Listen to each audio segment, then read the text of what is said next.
Sa mga gustong magkaroon ng appointment sa DFE for passport, ngunit hindi niyo alam kung paano, hindi kayo nagkamali sa pag-click sa video na ito, ituturo ko sa inyo step by step kung paano. Pumunta lang kayo sa site nila, itong www.passport.gov.ph appointment. And click nyo yun.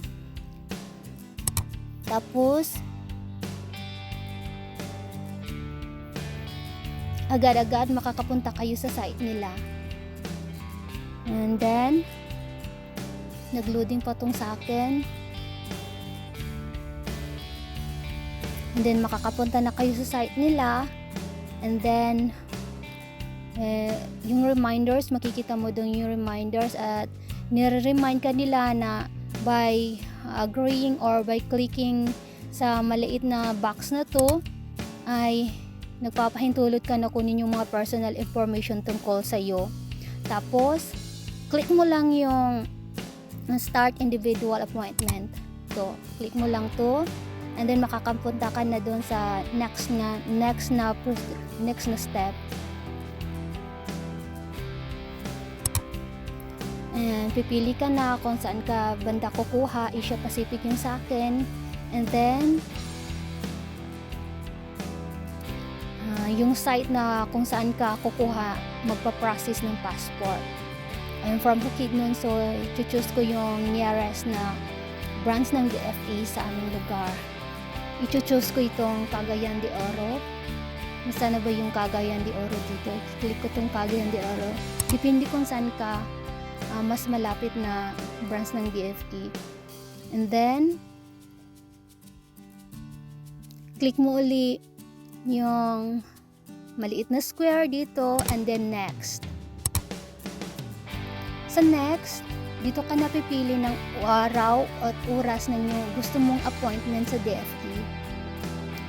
Fully book yung September, so October lang yung merong slot, so ipipili ko dito.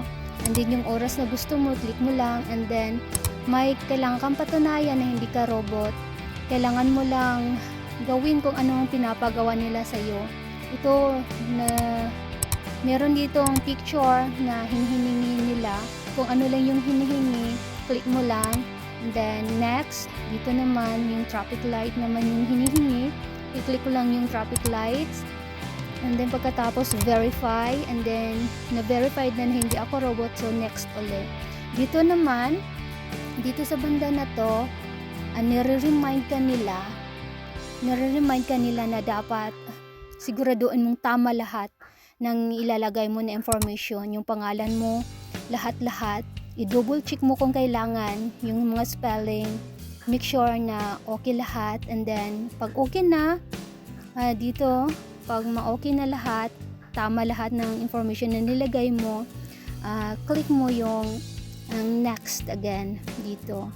I'm just making sure na tama lahat nakalagay ko dito. And then next.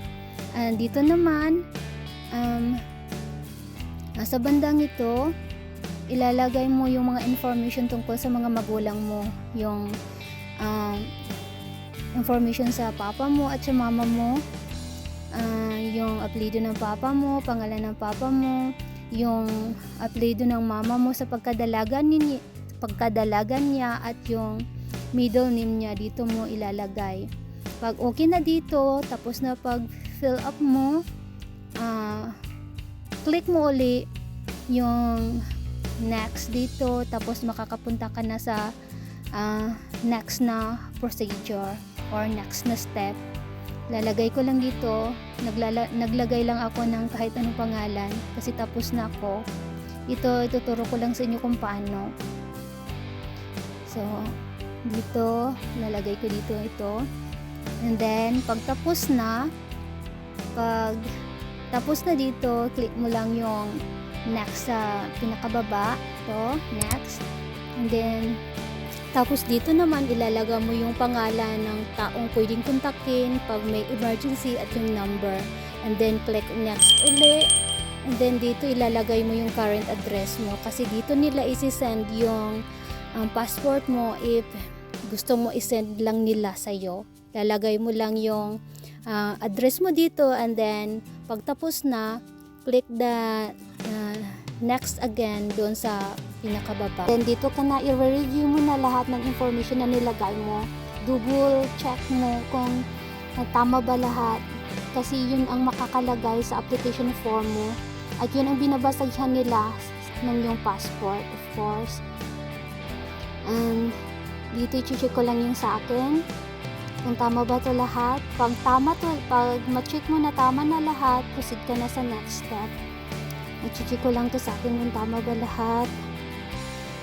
But hindi talaga itong actor sa akin. Tapos pag okay na, check mo yung dalawang maliit na square. Yung I'm not a robot. And then yung baba nito. Yung isa pang maliit na square. And then click next. Click next ulit. Ito, check ko to.